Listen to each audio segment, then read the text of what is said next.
من فضلك يا دكتور انا الكلب بتاعي عمره 8 شهور مش بيعض حد في البيت غيري، مع العلم انا اكتر حد بيحبه في البيت، بس هو بيعضعض في ايدي وساعات بيعورني، اعمل معاه ايه؟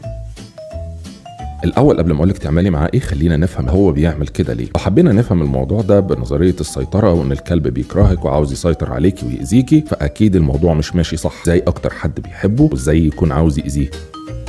لكن الحقيقة ان الجرو في السن ده بيحاول ان هو يتواصل معاكي، بيحاول يجذب انتباهك، وبما ان انت اكتر حد هو بيحبه فانت اكتر حد هو بيحاول يتواصل معاه وبيحاول يندهله عشان يلعب معاه، لكنه مش عارف الطريقة الصح. والطريقة الصح هنا طالما فهمنا ان هدف الكلب في الاول وفي الاخر هو التواصل معانا، فلازم نعرفه ان العض ده مش هيجيب له النتيجة اللي هو بيدور عليها وهي التواصل واللعب معانا. فبمجرد ما بيحاول يعض فينا بنوقف اللعب مباشرة، وبمجرد ما الكلب ما بيقف وبيهدى تماما بنجيب له اللعبة بتاعته ونلعب معاه بيها، مش مجرد نرميها له. وكل مرة يحاول يتواصل معانا عن طريق العض نوقف لحد ما هتلاقيه اوتوماتيك اتعود انه العض ما بيجيبش تواصل، ما بيجيبلهوش اللي هو عاوزه، فهيبطله.